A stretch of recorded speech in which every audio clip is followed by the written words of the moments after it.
Hey, CNFers, if you're in Portland, Oregon, I'm going to be delivering a talk about unauthorized biography at the Arlington Club on Tuesday, July 14th at about noon. I know I'm meeting the organizer at 11:45, so probably right around noon or 1, I don't know. Maybe I'll see you there. And on August 1st at the Eugene Public Library, I'll be delivering the same or similar talk at 3 p.m. That's for sure. And also, hey, how sad. Sometimes the best idea you can come up with is the thing you wish you had when you were starting out. That's what Pitch Club is at welcometopitchclub.substack.com. I was such a frustrated freelancer, not knowing how to pitch, not getting any traction. So Pitch Club is that thing that 2010 me would have used, would have loved. Pitches ranging from agent queries, feature stories, and off-the-cuff unhinged essay pitches, source pitches, and more. Forever free. You read a little, you listen a little, and I think you're going to learn a lot. If you want to sell stories and sell them better, welcome to pitchclub.substack.com. I think the thing that gets you the most mileage with people who you want to talk to is sincere honesty and interest.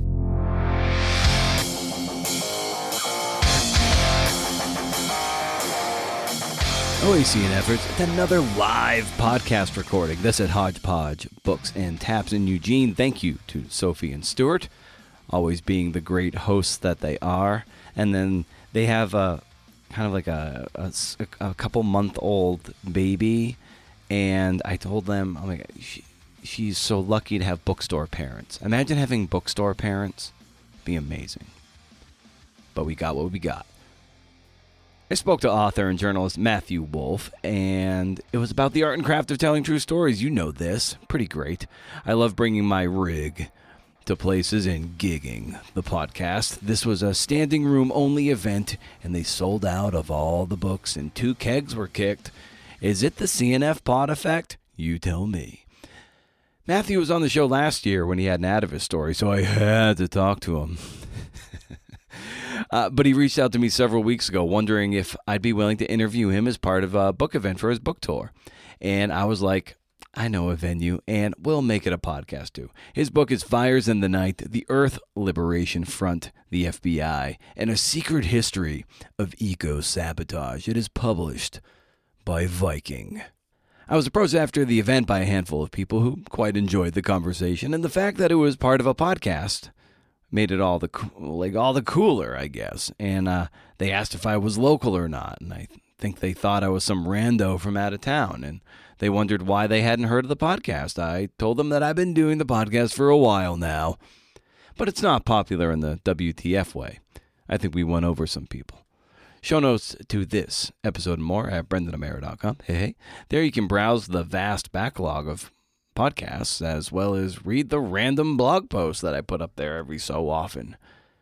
You can also sign up for Pitch Club or the flagship Rage Against the Algorithm newsletter for a curated list of recommendations. I made the latter a werewolf, so it publishes when the full moon hits. Nose to the wind, baby.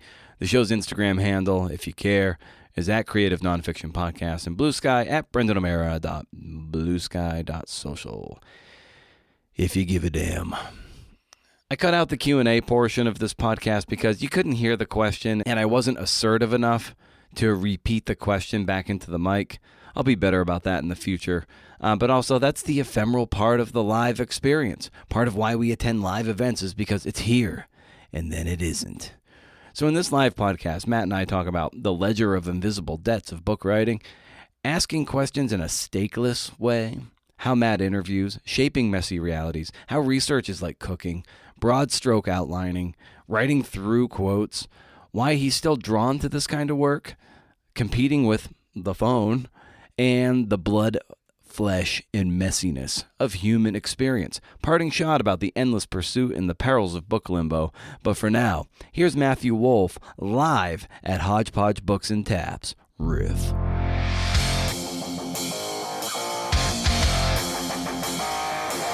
Because the work I make finds its readers because it is designed for them. For me, envy is a real sibling to awe. I'm just a mule. This is going to have to interest somebody somewhere other than me.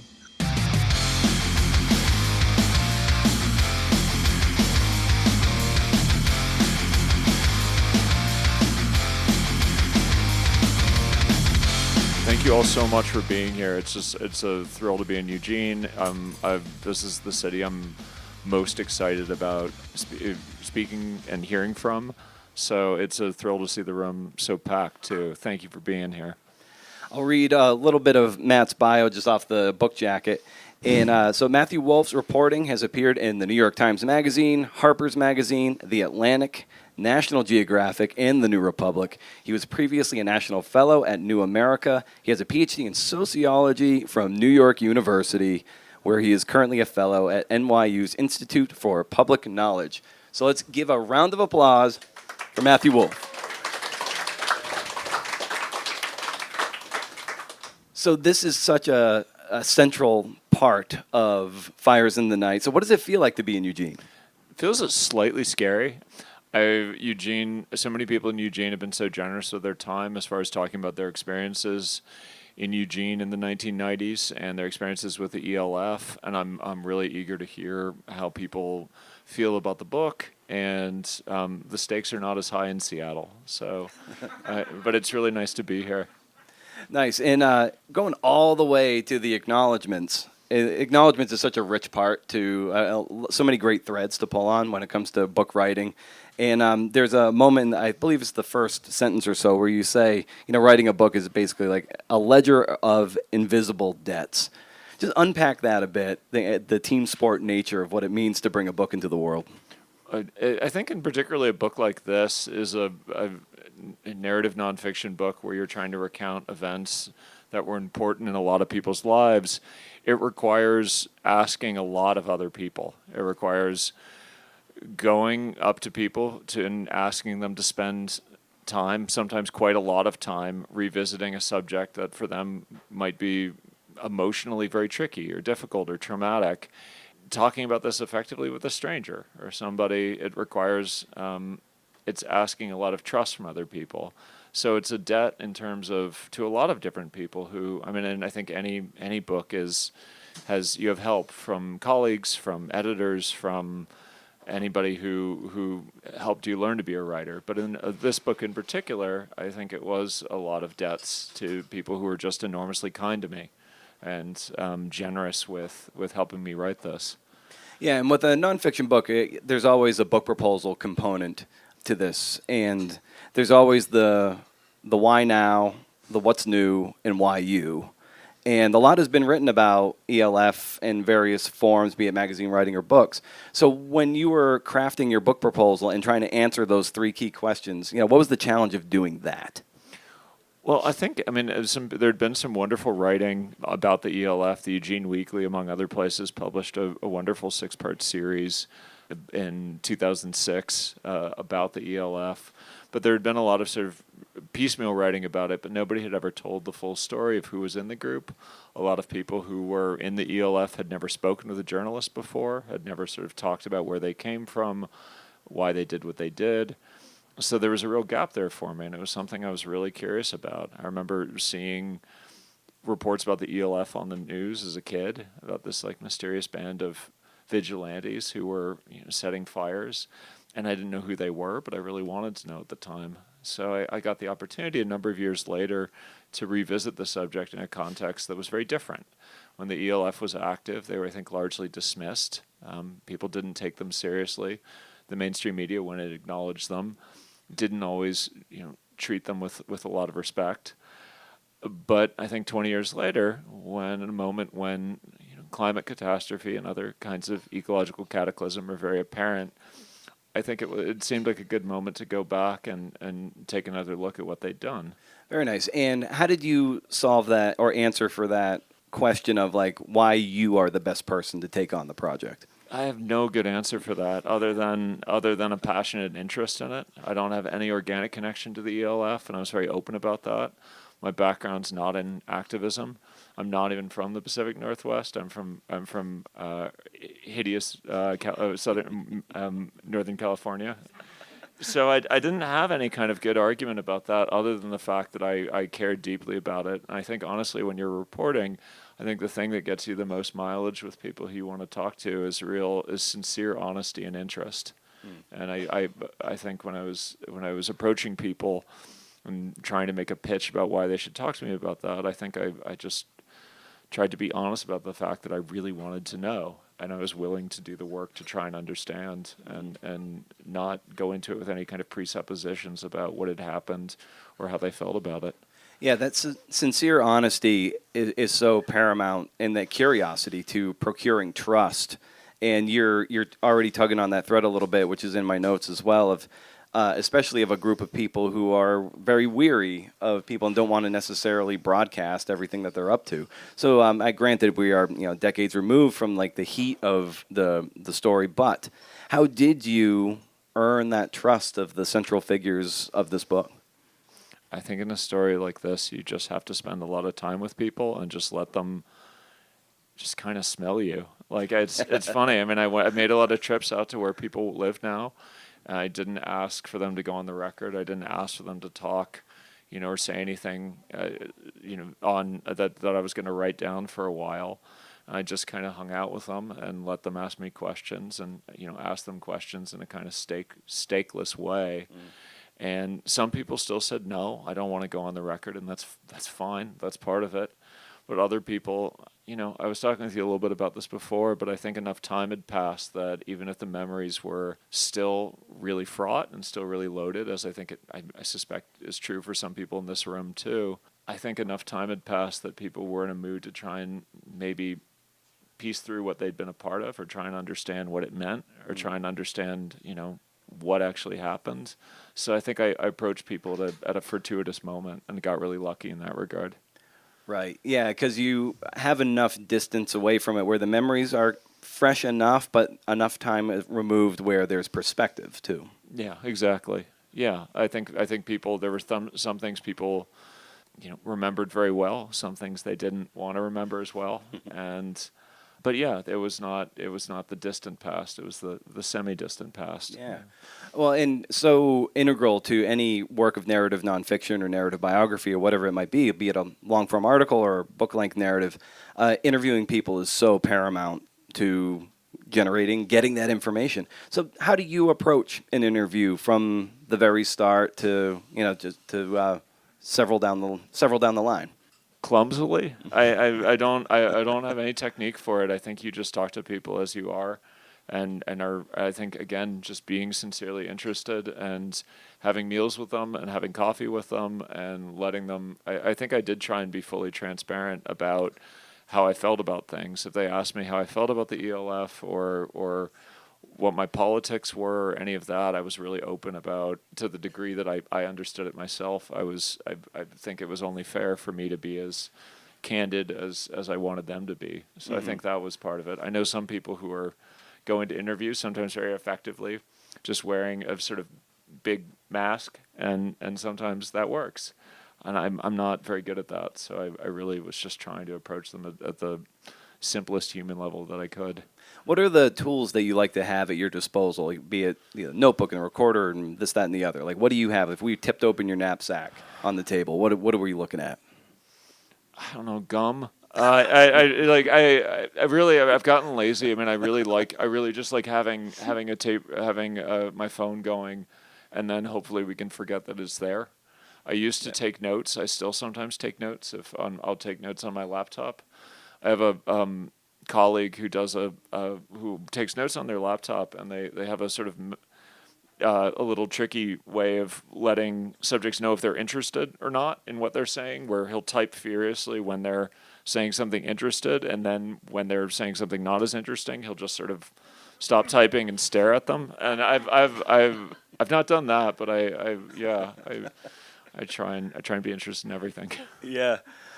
Be it the research or the interviewing or the writing itself, where on that continuum where do you feel most alive and most engaged in the process? I love talking with people. I also like that process of trying to shape messy reality into some kind of story, or that sort of moment when you're alone with your notes and you're trying to figure out how to organize it and how to bend it into something that works as a story, or a story that will carry readers.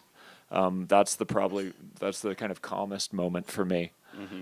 It's probably not the most interesting for anybody else. My poor wife hears a lot about story structure, and she's but I think the reason you're a reporter sometimes is that you get to go out into the world and you get to talk with people and you get to see things that you wouldn't otherwise see. So that's just an enormous gift to have as a job. Yeah, how do you handle cold calling? That is one thing that, even though I'm a journalist and reporter, it just gives me heart palpitations, and it makes me want to crawl under a rock and wonder why I did this in the first place. Well, in several cases, for people in the ELF, where some of them are quite off the grid now, or very intentionally don't have phone numbers or email addresses or things that are ways of, most of them are very much not on social media. So in some cases, I did have to knock on doors. Or in one case, I had to stake out somebody's house for a day, and I don't love doing that. I think I would prefer to not have to knock on strange doors, but you do it because I think if you care about the story, and it's also, it's not ambush journalism. I think it's, I'm running up on somebody's door and asking them if they'd like to have a polite off-the-record conversation. So hopefully it's not too much of an encumbrance. But yeah, you have to. It's just part of the job. Yeah. Well, we were talking off mic about Will Haygood, the brilliant journalist who's written so many wonderful books. And in his latest book, he really credited shoe leather journalism to getting a lot of the information he was able to procure. Like he would go to the Pentagon to interview one of the generals, and had he not gone there in person, he wouldn't have seen the atmospheric stuff around him in the office, various portraits, various books, which were very character revealing. We're so digitally interfaced that oftentimes we're missing so much of that. And so the fact that maybe knocking on a door, you're starting to see certain things that are very revealing of the people that you're reporting on. Yeah, no, I don't know if Kevin Tubbs would have told me he has 8 cats. He's got 8 cats, and you go in and you see that there are 8 cats there, and that's very important to him. And I think you're absolutely right. I mean, people's spaces are reflective of who they are quite often. Yeah, and I love in nonfiction talking about world building and how you build out a world, especially if you didn't inhabit it, especially if you're not immersed in it. And oftentimes we think of world building and associate it with fantasy and stuff that's very like Middle Earthian. But there is very much an element of world building in nonfiction too. So you can piggyback it with Fires in the Night, but just take us to how you develop the world so we really feel immersed in 1990s Pacific Northwest. Yeah, 1990s Eugene is, as a lot of you know, just an incredibly special place. And I think putting it together required looking at a lot of different sources, archival material of various kinds. Tim Lewis, the documentarian, produced some absolutely wonderful documentary work. There was also talking with people. Shelley Cater, who's in the audience, was somebody who I would go to and ask questions about, what was this like? What did it look like? What did it smell like?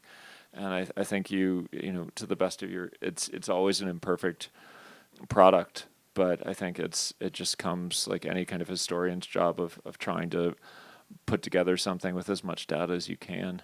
Well, sometimes I often preface some of those conversations with people being like, listen, I realize this sounds like totally inane, but I wasn't there. If I was there, I'd be filling up my notebook like crazy. Like I would get it, the smells, the sensory details. But since I wasn't there, like pretend I'm a little bird on your shoulder, like tell me what I'm seeing, tell me what I'm smelling, tell me what I'm hearing.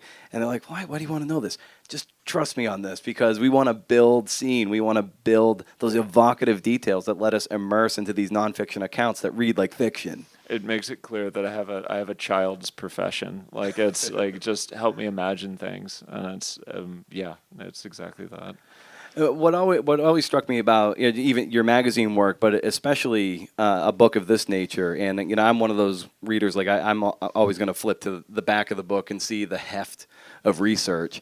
And if you are once you pick up your copy of Matt's book and you look to the research, and you'll be like, oh my God, this is just what he cited. Can you imagine what else the research you did that you didn't cite that fell off the bone, so to speak? So just take us to the heft of the research and how you kept it all straight. I got, again, very lucky. A number of people, I sort of tried to get everything together where I got interviews. I was given access to a huge stack of government documents that had been given over as discovery in the ELF trials. It was about 40,000 pages, and some of it was just literally just credit card statements, so I could skip those mostly. But it required just spending a lot of time with it and just sort of going through it with a highlighter and picking out. I think I might, if I have a bias, it's towards something I find interesting, and I think it's just picking out what you find interesting and then trying to assemble it into something that's greater than the sum of its parts. But I'm very neurotic about getting all the things together. I think of it a little bit like cooking. Like you just want all your ingredients there, and then you can kind of figure out what kind of meal you make. And a lot of times the collecting ingredients feels like sort of like dumpster diving. Like you're just sort of getting what you can, but it's not like going to a supermarket and just having your choice of bounty, but Right. to really torture an analogy. Yeah. Yeah. Well, I love the idea of a writer mise en place. Yeah. Right. All these things at your disposal. But how when you are ready to sit down to write, and you're going to have things that are digitally accessible, and then you're going to have physical things, you're going to have interview transcripts. How do you wrangle that in when you know you're going to have a few hours at the computer to hammer out screed?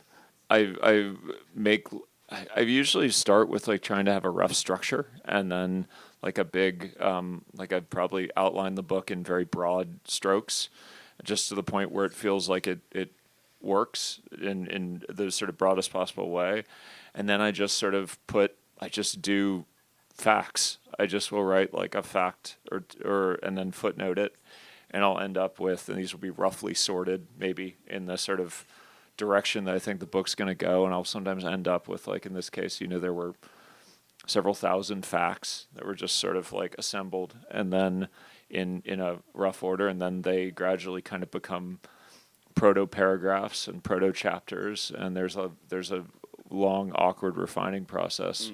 And then the shape will kind of move and bend and change as I get a better idea of what I have and what I don't, what I can do with it. But it's all just sort of trial and error until it sort of feels good.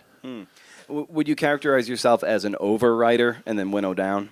No, I think I really try and be like pretty disciplined about structure early on. Like I really just care about, again, that weird thing. The ELF is such a sweeping story. I mean, it takes place over a decade. It brings in so much material or so many events, whether it's the WTO protests, the post 9/11 security state, the sort of long history of 20th century environmentalism, and all that stuff's important. So I really wanted to have it in some kind of like sturdy, durable skeleton there that you can just kind of that to begin with. Otherwise, it was just going to sprawl and fall apart and just become, I don't know, protoplasm of events, and I didn't want that.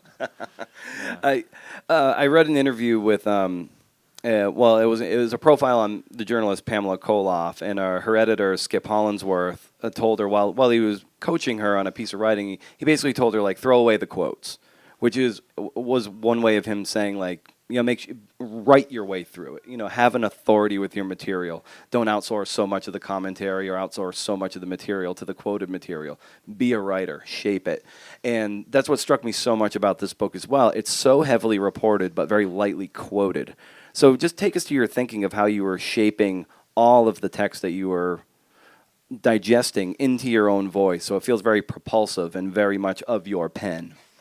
I just didn't want, there's a thing in newspaper writing or magazine writing where you sometimes have a story and then you have just sort of a quote from an expert or somebody dropped in, and I don't love that. I think I'd prefer that's not how we tell stories to each other. Like we don't quote other people unless it's really funny. And then I just sort of wanted it to move in that way. And so I just didn't do that. And I just tried to sort of get as much into.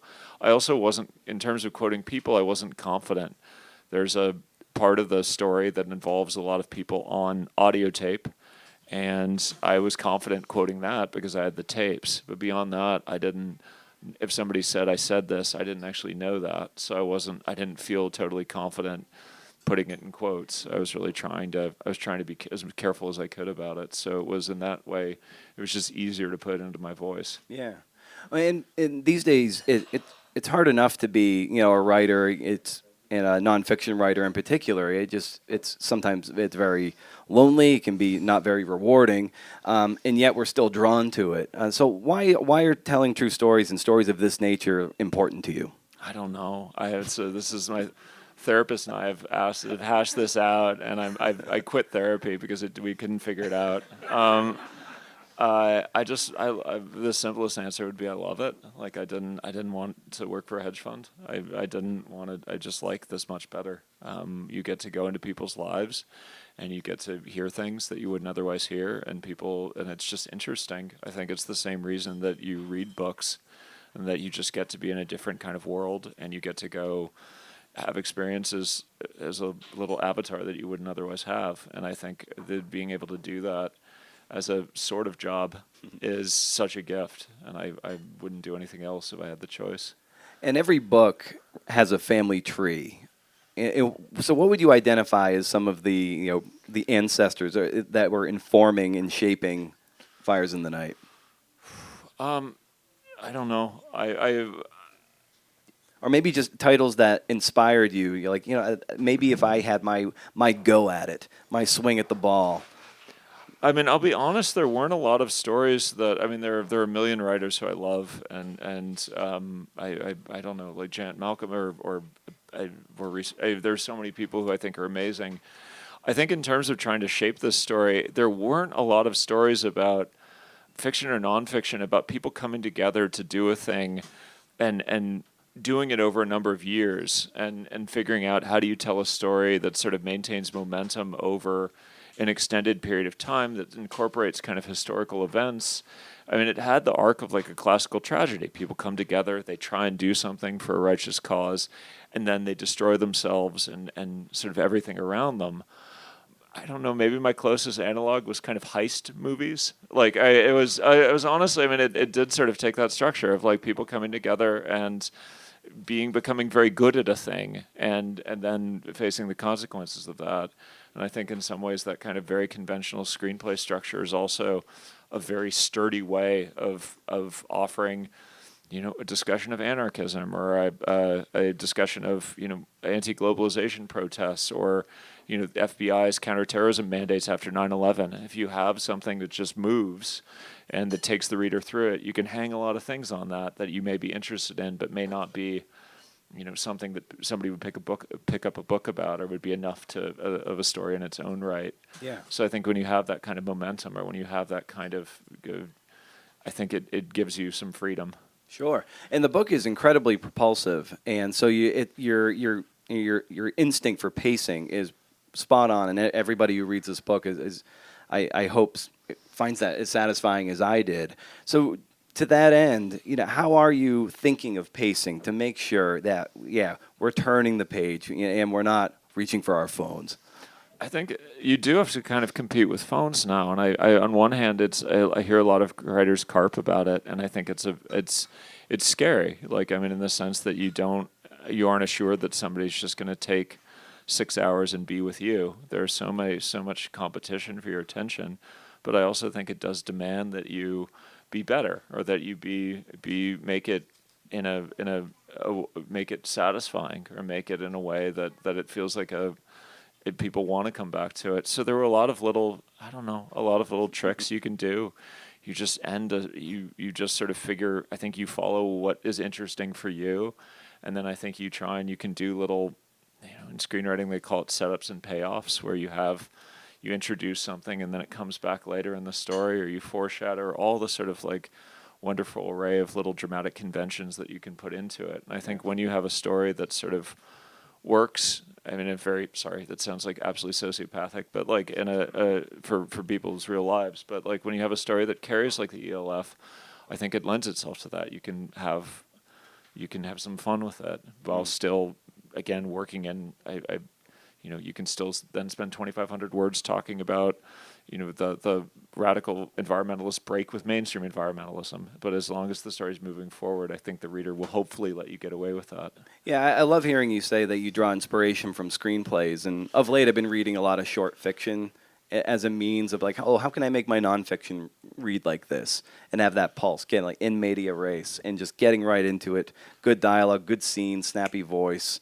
What other artistic media do you draw inspiration from to make your nonfiction really pop? I think when I was a kid, I read a lot of The New Yorker, and it was just like really, I mean, what every narrative nonfiction writer does, but there was something about again, being able to sort of like wrangle reality into a formula that even if I didn't follow the sort of New Yorker house formula of, exciting lead, introduction of a character, nut graph, deeper historical facts, moving back into a story. Like, I mean, you don't have to do that, but there is something about the artifice of taking the blood and flesh and messiness of human existence and trying to make it and put it into some kind of shape that's discernible or that's comprehensible. I think that's that's a terrible way of answering that question, but I think fiction does that enormously well.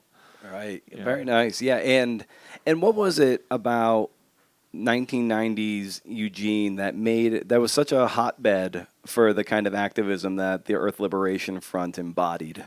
I think it was a moment where, countercultural protests just came absolutely crashing into capitalism. It was a situation where Eugene, as we all know, is kind of an old logging town, and it was also a city with deep history of radical activism. And the 90s were a moment when those two things, a lot of people came to Eugene for trees, effectively, some to walk amongst them and appreciate them, some to cut them down. And the 90s were sort of funny admixture of desperation and optimism, where people were very frustrated about where things were going, but also had enough, such sort of a God-kissed decade, that they had enough optimism that it could be better. And I think that created movements like the ELF that were both on one hand grounded in a real fear or a real desperation about the world in which we were living, but also had this kind of almost utopian belief that it could be changed, that you could overturn, that you could push back against industry or capital, that this thing that they were starting could perhaps really move the needle in some way. And I think that the 90s were a really special time, particularly pre-9/11. I think that's a moment in which I think it's a lot of a reason that we go back there for nostalgia, not just because we think it's like the best or funnest decade, because we recognize there were certain forces that were servicing at that particular moment, and there were people trying to begin to contend with that, even as our economy was doing wonderfully. Mm-hmm. So I think it's part of the reason you have so much young person nostalgia for it, or an interest in it. And grunge music. Yeah, and that fucking whipped. Yeah, sorry. That was fun too, yeah.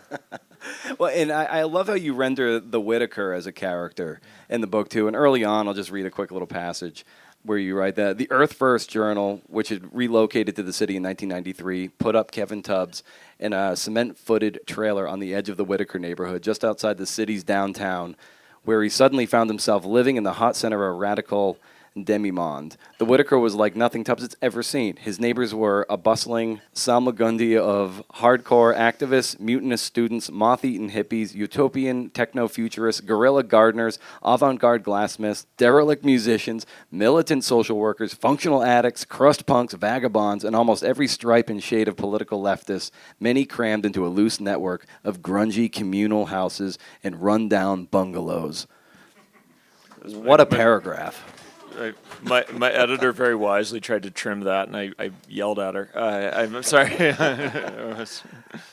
So how do you render that detail? So it kind of comes back to the world building we were talking about earlier. To sort of circle back to the beginning of this conversation, I'd love to take questions because I'm sure you have them, but it comes down to really the generosity of people being willing to talk about their experiences, or being willing to share, or being willing to do that pretend thing of trying to conjure something for you that they were experienced and trying to share it with you, and then trying to do your best, make your best attempt of trying to render that with fidelity and get that accurate without caricaturing it, or without pushing the reader to feel a particular way about it.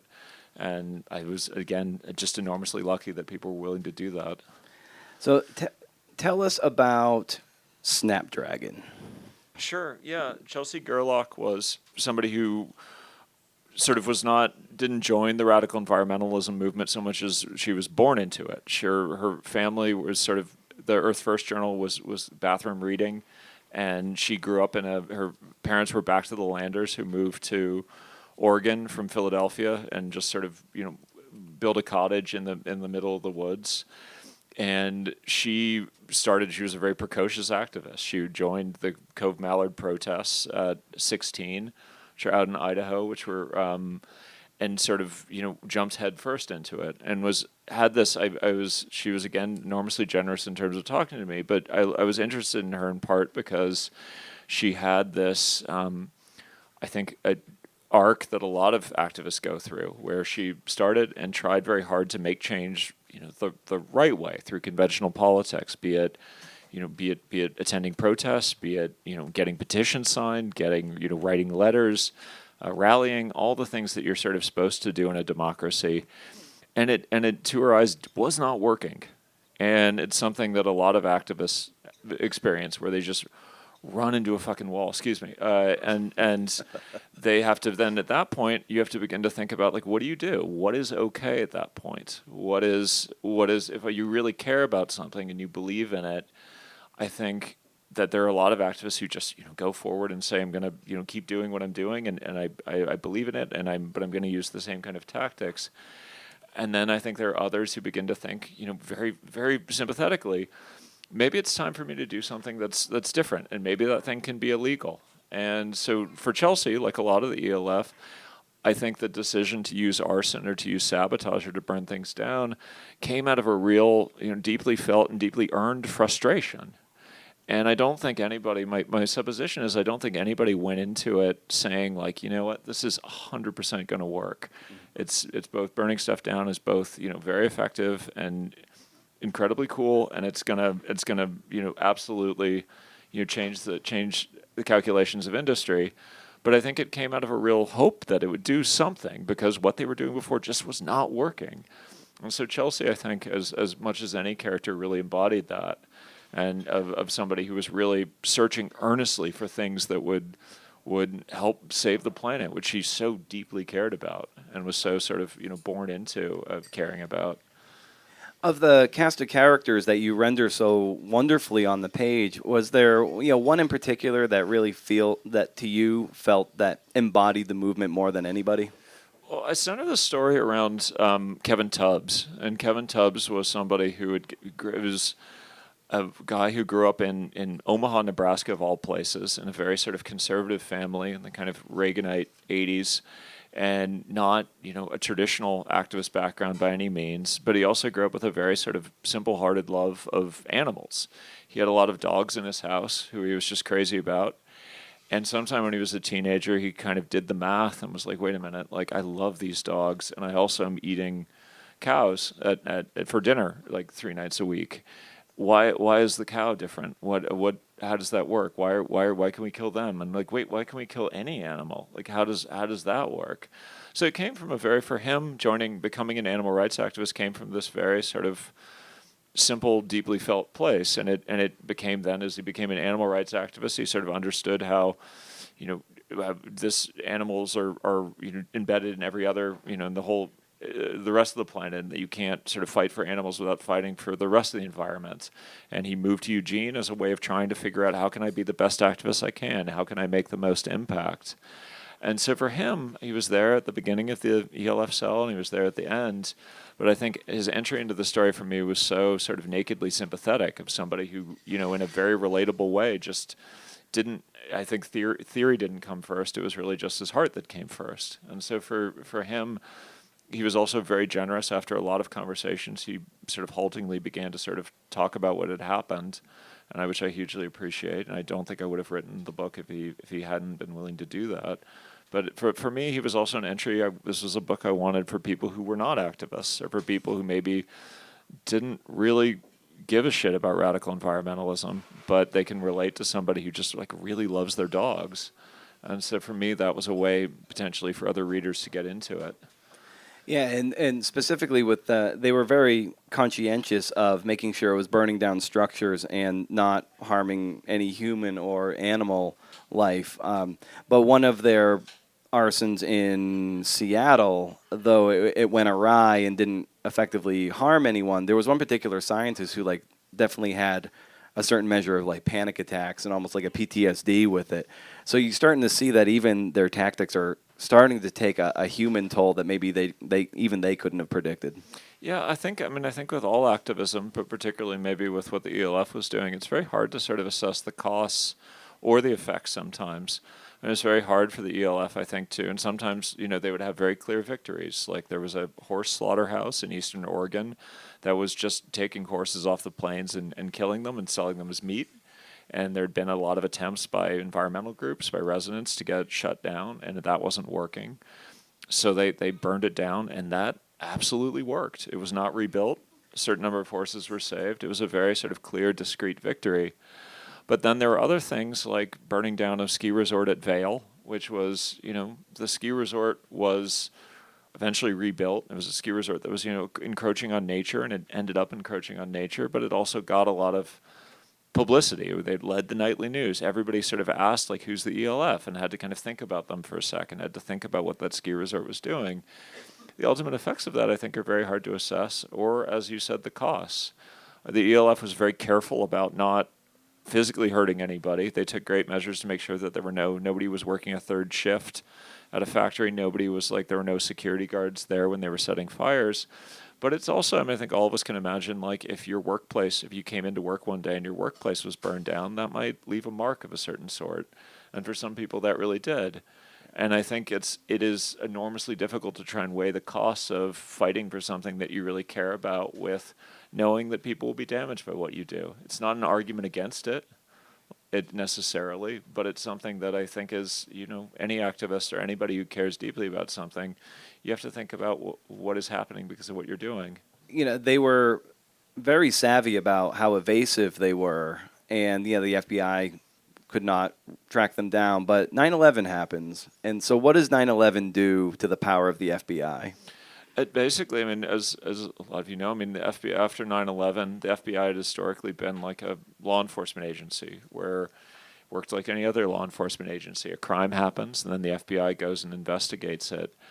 After 9/11, the FBI just reorganized itself into one giant counterterrorism organization. And that meant that instead of fighting crimes that had already happened, they were there to prevent crimes from happening in the future, specifically terrorism. And for the FBI in some ways kind of hamstrung itself by, there's a whole section in the book that talks about the word eco-terrorism and the, in some ways, misapplication of eco-terrorism. It was a word that was used that sort of made a lot of crimes that were done in defense of the environment that were, fairly minor, like graffiti or just sort of simple sabotage, that sort of semantically raised them to the level of a bombing or treated them like terrorism that when they clearly were not.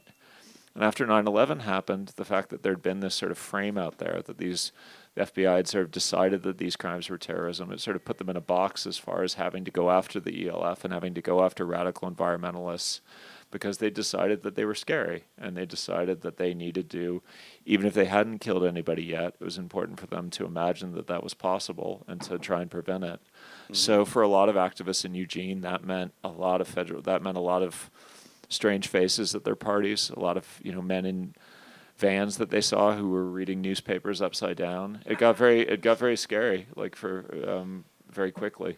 There were even, I think, some dialogue amongst the cell of, do you escalate to assassination? And most people were like, hell no. Were you just kind of surprised that they didn't that it hadn't gotten to that point yet? I think it was people who came. It was something where this was sort of towards the end of the ELF's life, when it was sort of clear that the wheels were coming off and that they were not having the effect that they wanted. I think in the same way that we described Chelsea Gerlach searching for a new way of doing things, I think they had adopted arson, and that ended up not working the way that they had. So I think there was a brief discussion of, if this isn't working, do we need to make this more militant? Do we need to make this more violent? And what does that look like? And does that mean we get guns now? And they ultimately decided that they weren't going to do that. But plenty of political movements have decided that they're going to do that. That it is time to pick up a gun. And it would be very simple and morally neat to be able to say that never works, or that violence isn't effective at all. And sometimes the truth is that sometimes it's enormously effective, and sometimes it's leveraged in service of some of causes that I think we all are in support of. The ELF decided to not do that, and they instead broke up. And yeah. There's not a big history of militant environmentalists in the U.S., but it's certainly possible. There's kind of a ringing grace note, at least for me, throughout the book, where, to the ELF's credit, what they would never reminisce and they would never do a post-mortem and talk about past actions. They just let it be, and then they figured if anything needed to be fixed or adjusted, they would just do that. They would plan better, but they wouldn't look back.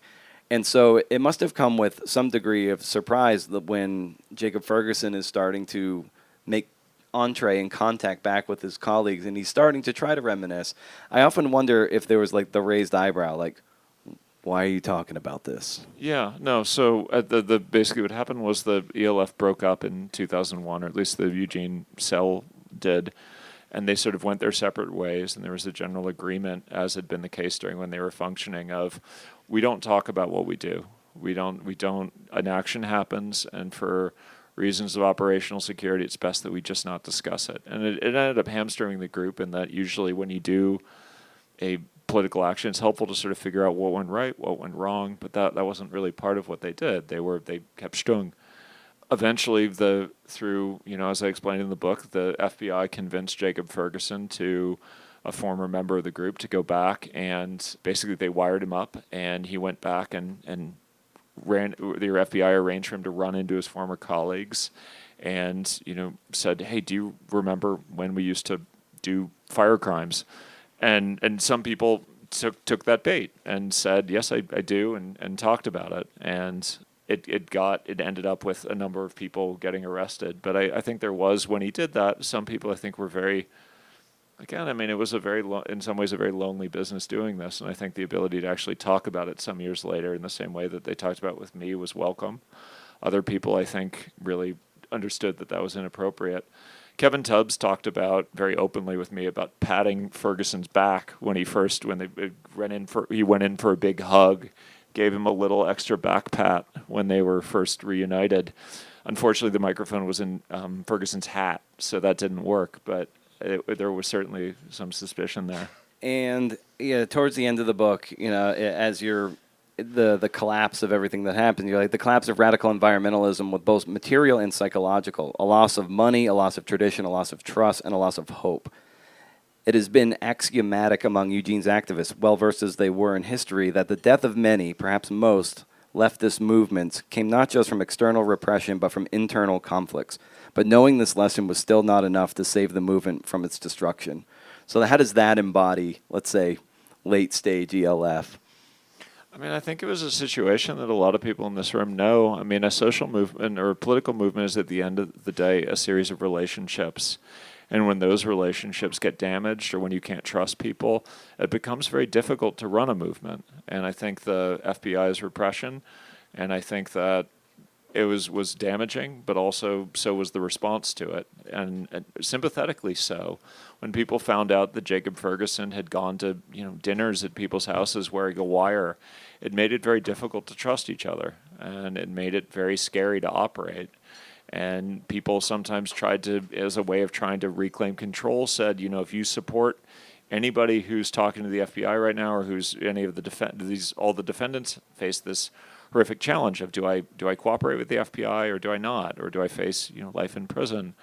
And as a way of gaining control about that, a lot of people said it's inappropriate to talk with anybody or be friends with anybody who's made the wrong decision there, or it's inappropriate to be friends with people who are friends with people who are making that wrong decision. And it was just a absolute cancer that ran through Eugene for a while, or that part of Eugene. And I think that can just happen sometimes when a movement suffers those kinds of losses. Yeah. And last question for me, and then we'll turn it over to the audience. Just given how we've seen the escalation of climate change and no systemic changes to address it, and in fact, systemic changes to speed it up, really, and accelerate. Do you get a sense that for all that action that they did in the 90s, that it was like, damn, was it worth it? I think the members who I spoke with had very different feelings about that. Some, I think, were profoundly regretful. Others, when I put it to them, I think all of them had to perform a certain amount of regret and ask for forgiveness during the sentencing. I think some of them were very open about saying, like, yeah, I'd do it again. Like, it was not, there was a distinct lack of lack of remorse, even if it didn't have the effects that they wanted. I think that a lot of them felt it was 100% worth it to try, if just to offer a lesson for people in the future. Yeah. Well, I think we're at time. Thank you so much for being here. It means so much to have you, and I so appreciate it.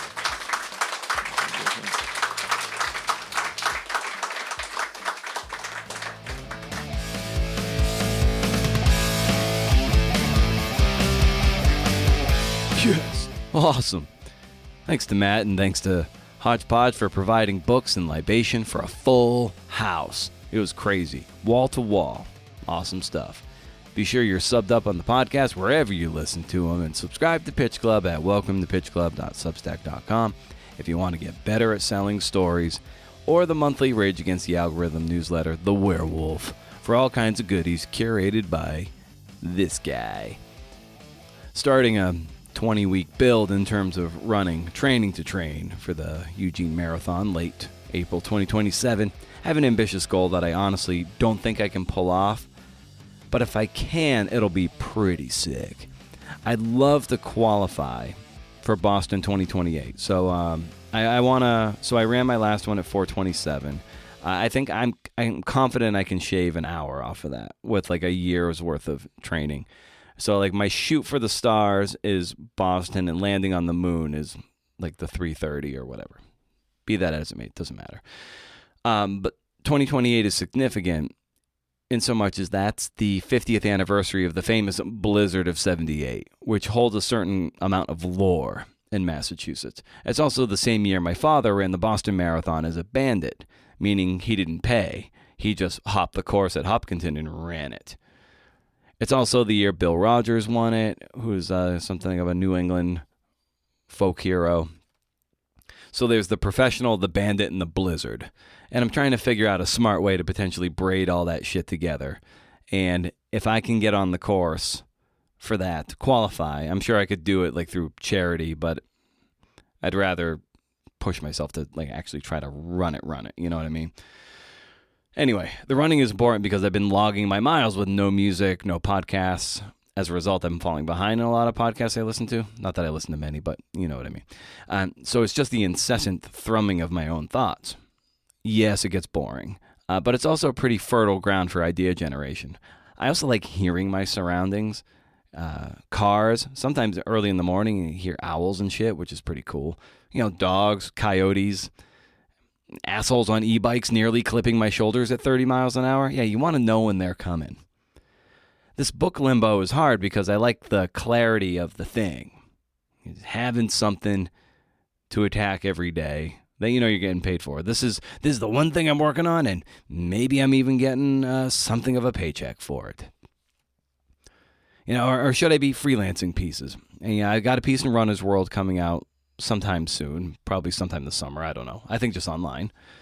And that'll pay $500. I'll be doing a storyboard annotation for Neiman, and that'll pay $650. And I'm doing some pre-reporting on the Cassini mission to Saturn, and maybe I can sheepishly pitch the Atavist a rollicking story about that mission, and then see if that story wants to be a book or not. I'm always sheepish about pitching the Atavist because we're like, you know, we're not in cahoots, but, you know, we're close, and I don't know. You feel like there would be a real conflict of interest or something. So if I'm ever going to pitch them, and I haven't since we started our little partnership, I pitched a story way back in the day before I knew, say, we're neither here nor there. But yeah, which means the pitch has to be 100% better than the pitches they get, because if they're going to say yes, I don't want it to make it seem like there's, oh, they threw Brendan a bone. No, it's got to be better than the best. So there's that. I'm doing a little bit of research on the 50th, on another 50th anniversary thing that might possibly be book worthy for 2030. It's all so much.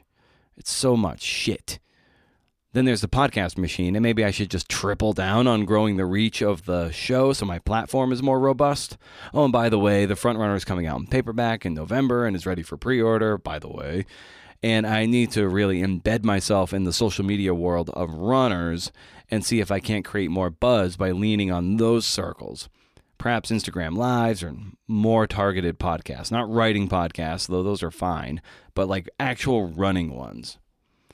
I didn't attack running social media as aggressively as I should have for the hardcover. That was a tactical error. So I need to get the running circles talking about it. Can I get 2,000 pre-orders and zip up the bestseller list? I don't know. It's a lot, right? Like, I'm not laying tar on roofs or anything. But it is a lot to process and keep straight. And for an ADHD-addled brain like mine, it's kind of torture.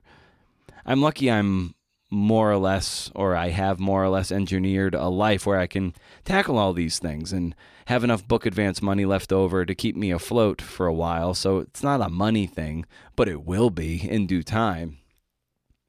I'm not a good enough teacher to apply for those jobs. I'm just a charming, irreverent, outside the academy jabroni.